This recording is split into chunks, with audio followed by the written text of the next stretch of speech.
अस्सलामुअलैकुम my YouTube family, कैसे हैं आप सब। अल्हम्दुलिल्लाह मैं भी बिल्कुल ठीक हूँ। अच्छा जी, आज देखें सर बनाने का तरीका। ये है मोहम्मद और ये अपनी दादी के पास से आया है 1.25 महीने के बाद। तो अब नानी अम्मा इसका बना रही हैं सर। ये देखें, सर बनाने का बेहतरीन तरीका है चारपाई के साथ झूली बांधना है और फिर उसमें बच्चे को थोड़ा सा बांध के तो डाल देना। ये देख लें जी, ये बड़ी गहरी नींद सोया हुआ है। मोहम्मद को आज नींद आई हुई है क्योंकि चारपाई के साथ इसकी झूली बांधी हुई है और ये सर बना रहा है। फिर सारी ज़िंदगी इसको लोग कहेंगे नहीं कि इसका सर नहीं बनाया। ठीक है, तो चलें जी, अब चलते हैं आगे।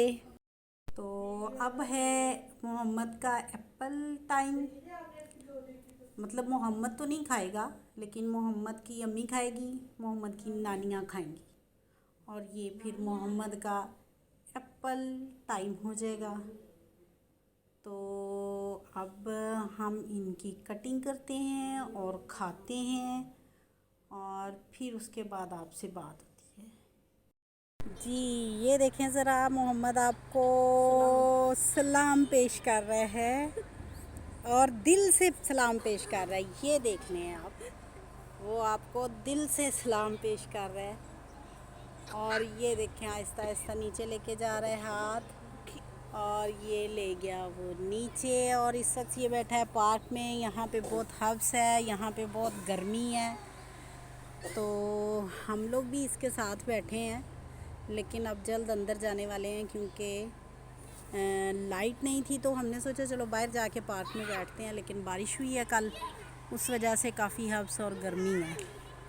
तो ये एक बुज़ुर्ग बैठे हैं और बच्चे खेल रहे हैं। हाँ जी, हमारी बात चली थी मेरी दादी के बेटों तक और अब मेरी फूफियों तक। मतलब मेरे जो है सबसे बड़ी फूफी का कल मैंने आपको परसों 6 सितंबर को मैंने बता दिया था कि उनकी शादी जो थी वो मेरे मामू के साथ हुई थी और वो आर्मी में थे। उसके बाद जो है सेकंड वाली फूफो, उनकी शादी भी मेरे मामू के साथ हुई थी और वो भी आर्मी में थे। और वो उस वक्त पाकिस्तान बनने से पहले वो चाइना की आर्मी में थे, यानी चाइना फ़ोर्स में वो भर्ती होके गए थे चाइना।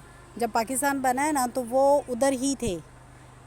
उनकी ज़ुबानी पता चला है कि वो जब उधर थे तो पाकिस्तान बन गया और उनकी पूरी फैमिली पाकिस्तान आ गई। जब वो वापस गए हैं तो वहाँ पे इंडिया में उनका कोई भी नहीं था, सारे वहाँ से शिफ्ट हो चुके थे। तो कहते मैं बहुत परेशान हुआ कि मैं बिछड़ गया, अपनों से जुदा हो गया, अब मैं कैसे मिल पाऊँगा। उन्होंने अपने उस वक्त वो कहते कि जो सिख थे ना, सिख वो बहुत ज़्यादा नर्म दिल रखते थे। वो पाकिस्तानियों के साथ, मुसलमानों के साथ बहुत मोहब्बत करते थे और मुसलमान भी उनसे मोहब्बत करते थे। हिंदू मज़हब के लोग थोड़ा मजहबी हिसाब से वो गाय माता के हिसाब से थोड़ी इनसे, पाकिस्तानियों से, मुसलमानों से नफ़रत करते थे और कत्ल व गारत भी उन्होंने की। तो कहते मेरे एक सिख दोस्त ने जो है वो मुझे बताया कि आप ऐसे करो। उन्होंने कोई चिल्ला वगैरह काटा कुछ इस तरह से इनके लिए, क्योंकि कहते मैं बहुत रोता था, मैं सारी सारी रात रोता था अपनी माँ को याद करके, अपने घर वालों को याद करके कि मैं अब उनसे कैसे मिल पाऊँगा, अब तो मैं जुदा हो जाऊँगा। उनका नाम अली था, मेरे जो मामू थे ना, मोहम्मद अली नाम था। तो वो उन्होंने कहते कि फिर उसने मुझे बताया कि मेरे हिसाब के मुताबिक ना तुम्हारे घर वाले जो हैं वो लाहौर की तरफ गए, तो तुम लाहौर चले जाओ और लाहौर में एक चिट दी कि इस एड्रेस पे जाना और इस बंदे से मिलना, आगे तुम्हारी वो मदद करेगा। कहते वहाँ पे जब मैं उसके पास आया हूँ, मतलब ढूंढ के काफ़ी मुश्किल हुई, लेकिन मैंने कहता उसको ढूंढ लिया।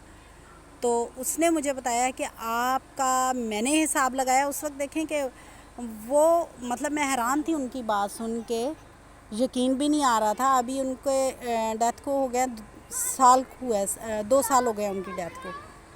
تو بس میں ریکارڈ نہیں کر سکی ان کی یہ پوری جو بات تھی. انہوں نے کہا وہاں پہ ایک سکھ تھا, اسی کا ہی دوست, اس نے پھر اپنا کوئی اس طرح سے کوئی انہوں نے حساب کتاب لگایا, تو اس نے بتایا کہ تم فیصل آباد چلے جاؤ. وہ فیصل آباد کی طرف گئے ہیں. مطلب ایگزیکٹ اس نے پھر اس کو اگلے بندے کا نمبر دیا کہ یہ میرا آگے ایڈریس ہے, وہاں پہ جب آپ جاؤ گے تو وہاں پہ آپ کو یہ بندہ ملے گا اور وہ آپ کی مدد کرے گا. تو کہتے کہ اس طرح سے میں تقریباً مجھے 1 ہفتہ لگا اور میں اپنوں سے مل گیا. تو مل کے بہت زیادہ خوشی ہوئی, اور میری ماں بھی بہت خوش ہوئی جو کہ بہت پریشان تھی کہ میرا بیٹا تو ادھر تھا نہیں اور ہم پاکستان آ گئے ہیں, اب وہ ہم سے کیسے مل پائے گا. تو کہتے اس طرح سے میں ان سے مطلب ان کے ساتھ مل لیا میں نے اور ان کے پاس پہنچ گیا. اور یہ ساری مدد جو تھی وہ کہتے ہیں میرے اس ہندوستان کے سکھ دوست نے کی. پھر دیکھیں کہ پاکستان بننے کے بعد جو ہے اب ہم جن کرائسس میں ہیں وہ آپ کو پتہ ہے, میں نے ابھی آپ کو اپنے بڑے ماموں کا جو بتایا تھا, ان کی زمین تھی لیا میں جو ان کو غازی ہونے کی حیثیت سے ملی تھی. تو اس کا کیا جھگڑا چل رہا ہے یہ ہم اگلے ولاگ میں بتائیں گے. ابھی میں نے آپ کو اپنی 2 پھپھوں کے بارے میں بتا دیا, 2 باقی بچ گئیں. اب ان کے لیے میں انشاءاللہ کل ولاگ بناؤں گی اگر مجھے ٹائم ملا, کیونکہ آج بھی میرے گھر میں گیسٹ ہیں, اور خاص طور پہ یہ محمد جو ہے یہ مجھے ٹائم ہی نہیں دیتا کہ میں کسی سے بات کروں. یہ کبھی اس نے نہانا ہوتا ہے, کبھی اس کا نیند کا ٹائم ہوتا ہے, کبھی یہ جاگ رہا ہوتا ہے, کھیل کا ٹائم ہوتا ہے, کبھی اس کے کھانے کا ٹائم ہوتا ہے. چلیں جی, اوکے, اللہ حافظ, جزاک اللہ و احسن الجزاک.